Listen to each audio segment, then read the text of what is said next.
నమస్తే, welcome to Abhinav Bharat. ప్రస్తుతం ఉమ్మడి నిజామాబాద్ జిల్లా వ్యాప్తంగా గాంజా విషయంలో పోలీసులు స్ట్రిక్ట్గా వ్యవహరిస్తున్న తీరు మనం చూస్తున్నాం. చాలా మట్టుకు గాంజాని అరికట్టే విధంగా పోలీసులు కృషి చేస్తున్నారు. ఈ నేపథ్యంలో గతంలో ఒక సందర్భం జరిగింది, సౌమ్య ఇన్సిడెంట్ సైతం. ఈ మధ్య కాలంలో నగరంలో విచ్చలవిడిగా మద్యం అంటే ఇల్లీగల్గా బెల్ట్ షాపులు రన్ చేస్తున్నారనే చాలా చర్చ నడుస్తుంది. దీంతో ఈ విషయంలో మాట్లాడడానికి మనకు ఎక్సైజ్ సిఐ స్వప్న గారు ఉన్నారు. ఒకసారి మాట్లాడే ప్రయత్నం అయితే చేద్దాం. మేడం, నగరంలో ఈ మధ్య కాలంలో ముఖ్యంగా ఈ బెల్ట్ షాపుల మీద కొరడా జులిపించాల్సినటువంటి అధికారులు పట్టించుకోవడం లేదనే విమర్శలు సైతం వస్తుంది. దీనిపైన మీరు ఏం చెప్తారు? లేదండి, యాక్చువల్గా అయితే గత కొంతకాలంగా డిసెంబర్ కొత్త లీజ్ ఇయర్ స్టార్ట్ అయిన దగ్గర నుంచి నేనైతే ఖచ్చితంగా ఎక్కడైతే బెల్ షాప్స్ ఉన్నాయో అన్ని బంద్ చేయించడం జరిగింది. మధ్య మధ్యలో చిన్న చిన్న కంప్లైంట్స్ వస్తే కూడా నేను వెళ్ళి బంద్ చేయించడం జరుగుతుంది. ఈ విషయంలో మాత్రం ఎలాంటి రాజీ అయితే లేదు. ఖచ్చితంగా ఎక్కడ బెల్ షాప్స్ రన్ అవుతున్నా సరే వాటిపైన మేము చర్య తీసుకుంటున్నాము. కొన్ని కేసెస్ కూడా నమోదు చేయడం జరిగింది. మార్నింగ్ కూడా ఒక కేసు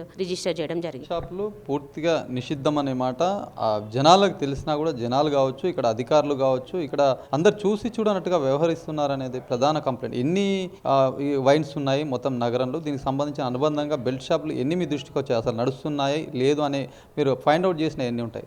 36 షాప్స్ ఉన్నాయండి నాకు ఇక్కడ నిజామాబాద్ స్టేషన్ పరిధిలో. బెల్ట్ షాప్ విషయంలో ఏ కంప్లైంట్ వచ్చినా నేను ఇమ్మీడియట్గా మా వాళ్ళని పంపించి నేను అవైలబుల్ ఉన్న టైంలో నేను కూడా వెళ్ళేసి బెల్ట్ షాప్స్ కేసెస్ రిజిస్టర్ చేయడం జరుగుతుంది. బెల్ట్ షాప్స్ అనేవి ఎన్ని ఉంటాయి అనేది అది లెక్కేం ఉండదు. జనరల్గా కిరాణా షాప్లలో అమ్ముతుంటే వాళ్ళ మీద కేసెస్ నమోదు చేయడం జరుగుతుంది. ఇప్పుడు రూరల్ ప్రాంతానికి వెళ్తే కొన్ని విలేజ్లలో వేలం పాట వేసుకొని సైతం నిర్వహిస్తున్నటువంటి సందర్భం చాలా ఈ మధ్య కాలంలో కాదు, గతంలో చాలా రోజుల నుంచి ఇది ఉంది. ఇది మీ దృష్టికి వచ్చిందా ఇప్పటివరకు ఎక్కడైనా? రాలేదండి. ఒకవేళ ఏమన్నా ఉన్నా కానీ అలాంటి వాటి మీద ఖచ్చితంగా చర్యలు డెఫినెట్. గాంజా విషయానికి వస్తే గాంజా ఎట్లా ఉంది మీ పర్యవేక్షణ? గాంజా అనేది రవాణా విచ్చలవిడిగా సాగుతున్నటువంటి క్రమం ఈ మధ్య కాలంలో కొద్దిగా కంట్రోల్లో వచ్చింది. ఈ మధ్య పోలీసులు సైతం దానిపైన పట్టుకున్నటువంటి సిచ్యువేషన్ నిజామాబాద్ జిల్లాలో చూసుకున్నాం. ముఖ్యంగా నగరంలో గాంజా పైన మీరు ఎలాంటి చర్యలు చేపడుతున్నారు? చాలా మంది అది గాంజా అనేది స్టూడెంట్ వరకు వ్యాపిస్తున్నటువంటి మీ కంట్రోల్ కావచ్చు, మీ పర్యవేక్షణ ఎట్లా? గంజాయి విషయంలో మాత్రం అసలు వెనక్కి తగ్గేది లేదండి. ఎందుకంటే మీరు చెప్పినట్టు స్టూడెంట్స్ చాలా మంది వాళ్ళ పేరెంట్స్ కూడా కాల్ చేసి మా పిల్లలు అడిక్ట్ అవుతున్నారని చెప్పడం జరుగుతుంది. మేమైతే మాత్రం ఖచ్చితంగా ఈ మధ్య కాలంలో కూడా రీసెంట్ గా కూడా మేము మళ్ళీ కేసు చేయడం జరిగింది. ఎవరైతే ఇట్లా పెట్టుకొని అమ్ముతున్నారో వాళ్ళ మెయిన్ ట్రాన్స్పోర్టర్స్ ని మేము వాళ్ళ లింక్ లాగడానికి మేము ట్రై చేస్తున్నాము. ఆ క్రమంలో కొన్ని ఇన్సిడెంట్స్ కూడా జరుగుతున్నాయి. అయినా సరే గంజా విషయంలో మాత్రం వెనక్కి తగ్గేది లేదు.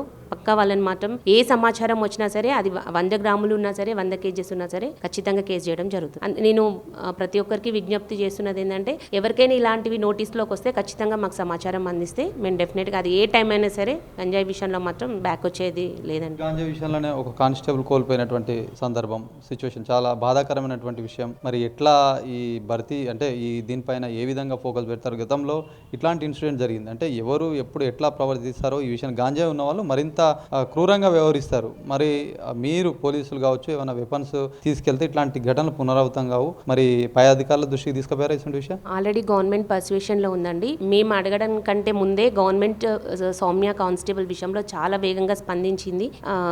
మనిషి కోల్పోవడం అనేది చాలా బాధాకరం. నాకైతే అసలు ఒక రైట్ హ్యాండ్ ని కోల్పోయినట్టుంది. ఆఫీస్లోకి రాగానే ప్రతి కోర్టులో మొన్న ఇన్వెంటరీ చేస్తుంటే కూడా మేజిస్ట్రేట్ సార్ కూడా అమ్మాయిని గుర్తు చేయడం జరిగింది. మాకు ప్రతి ఇన్సిడెంట్లో తను గుర్తొస్తుంది.